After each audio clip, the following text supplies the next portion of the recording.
สวัสดีค่ะพ่อแม่พี่น้องสวัสดีFC ทุกท่านเนาะค่ะกลับมาพบมาพอกับเจตาพารวยคือเก่าค่ะในทางช่อง YouTube คลิปนี้เจตาจะวางแนวทางลาวพัฒนาเป็นมือแรงเนาะค่ะมื้อนี้เป็นวันพุธวันที่24ลาวพัฒนาออก2 ทุ่มครึ่งเห็นอยู่นี่ประวัติของดาพารวยคนสวยในช่องเด้อค่ะดาพารวยคนสวยในช่อง96359ของเพิ่นเข้าไปวิ่งตัวเด่น9บน9ล่างเนาะค่ะของดาพารวยเพิ่นก็เดินดีอยู่พี่น้องเดินดีให้เบิ่งประวัติเพิ่นก่อนว่าเป็นจังใดดาคนสวยในช่องเวลาเลขเพิ่นหลุดไปเพิ่นก็ฝากมาบอกอยู่เด้อค่ะ FC วิ่งลูดซ้ายวิ่งซ้ายลูดบอลูดค่ะของดาคนสวยในช่องไม่หลุด3 งวดติดค่ะซ้ายวิ่งซ้ายลูดเวลาแนวทางเพิ่นบอกเขาเพิ่นก็มาบอกอยู่เจตาบอกกับขออภัยขอโทษ FC ให้หนูในเด้ออันแนวทางบอกเขาว่าสั่นเพิ่นว่าอ้าวจ้าจะบอกให้ดอกสนะขออภัย FC แนวทางบ่เดินบ่เข้า2 ตัวเนาะบ่เป็นหยังค่ะเป็นกำลังใจให้กันเนาะเจตาก็เป็นกำลังใจคือเก่า FC ช่องเจตาก็มีแต่ผู้ใจดีๆเนาะมีแต่ผู้เป็นตาฮักต่อให้กำลังใจคือเก่าเพิ่นเข้าใจแนวทางเนาะค่ะมีเข้ามีหลุดขอบคุณขอบคุณดาพารวยค่ะที่ให้แนวทางมาวางทางช่องเนาะค่ะขอบพระคุณเป็นอย่างสูงดาพารวยคนสวยในช่องมันที่24ตามไม่ไปต่อเป็นวันใหม่เนาะค่ะเป็นวันใหม่แล้วไปต่อดาพารวยคนสวยในช่องลาวพัฒนาวิ่งลูดเพิ่นให้มา9กับ0ค่ะ2 ตัวคือ9ค่ะ90093443 2 หางเน้นๆเจาะ3 ตัว1 หาง390 4 ตัว1 หาง4390ค่ะเด่นทอกันค่ะวิ่งลูดเพิ่น9กับ0 2 ตัวนี่ก็90เด่น3 4เนาะเน้นเท่ากัน390 4390แคปหน้าจอค่ะใครจะไปต่อกับดาพารวยคนสวยในช่องเนาะค่ะเลขทุกตัวเอามาวางเพื่อเป็นแนวทางโปรดใช้วิจารณญาณในการรับชมเป็นอย่างสูงเนาะค่ะรับชมรับฟังเป็นเพียงแนวทางเนาะค่ะพี่น้องดาพารวยคนสวยในช่องแคปหน้าจอเพิ่นไว้ค่ะแคปหน้าจอไว้แนวทางใหม่เพิ่นมือแรงเข้าไปลุ้นกัน2 ทุ่มครึ่งเนาะเก่าหลุดไปใหม่มาเนาะค่ะเพิ่นก็หลุดแต่2 ตัววิ่งลูดเพิ่นก็3 งวดก็ติด3 งวดอะค่ะดาพารวยแต้วน้อยค่ะมาแต้วน้อยมาแล้วค่ะแต้วน้อยมาแล้ว96359เนาะวิ่งลูด2 ตัว3 ตัวค่ะวันที่22ที่ผ่านมาแต้วน้อยลูดไปเป็นกำลังใจให้คือเก่าค่ะบ่เป็นหยังหลุดแล้วหลุดเลยไม่เป็นไรเป็นเพียงแนวทางเนาะก็ขอโทษขออภัยแทนแต้วน้อยค่ะ FC เจตาขออภัยแทนเพิ่นเนาะค่ะเลขเพิ่นบ่เดินบ่เข้ามาไปใหม่ไปต่อมื้อนี้มื้อแรงต่อไปแคปหน้าจอค่ะใครจะไปต่อกับแต้วน้อยวันที่24เนาะค่ะแต้วน้อยลาวพัฒนาวิ่งลูดเพิ่นให้มาค่ะเพิ่นมี3 ตัวเนาะ3 9 2 ตัว4 หางค่ะ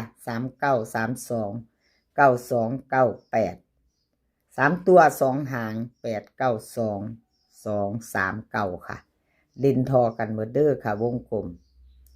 วง392นี่ค่ะ2 ตัวเน้นหมดเลย4 หาง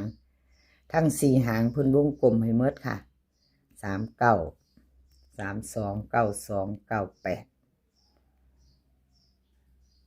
892นี่เด่นทอกันคือกันนะคะเ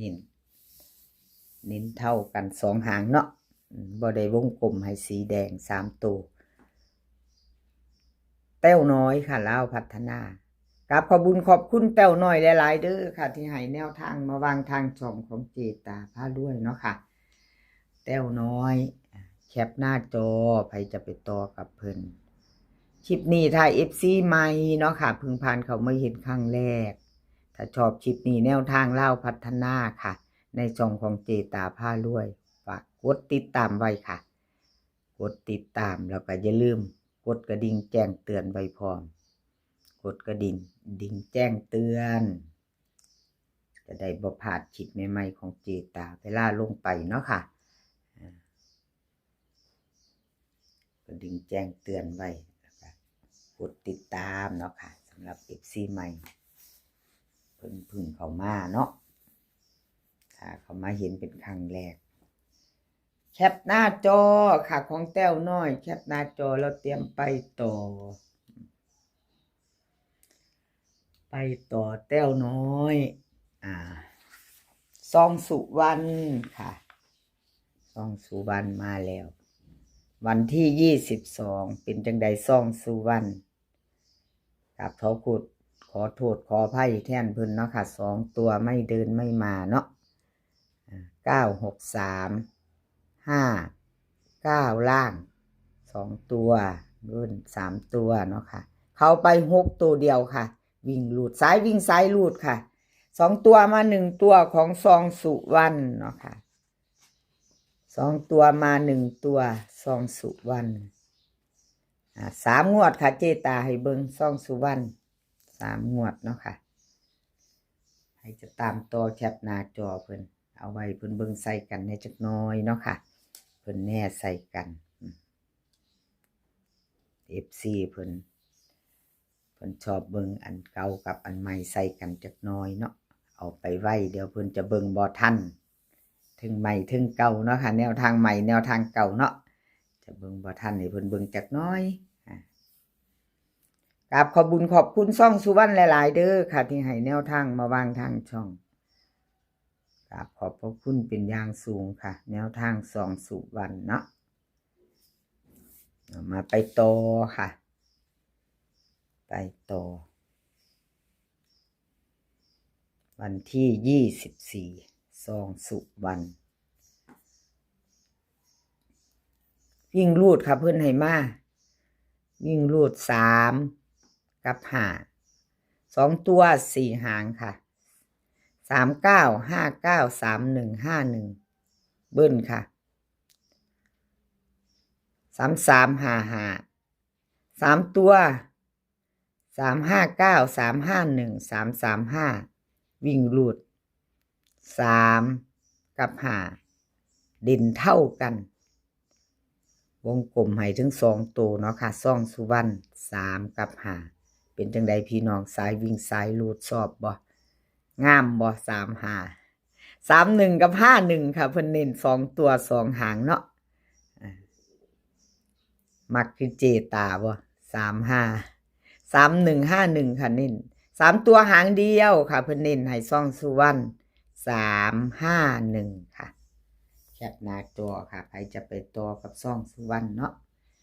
เลขทุกตัวเอามาวางเพื่อเป็นแนวทางค่ะรับชมรับฟังเป็นเพียงแนวทางเนาะมีเขามีหลุดแคปหน้าจอไว้เด้อค่ะใครจะไปต่อกับซองสุวรรณแคปหน้าจอมันแรงค่ะวันพุธที่24 2 ทุ่มครึ่งเนาะค่ะเล่าพัฒนาออก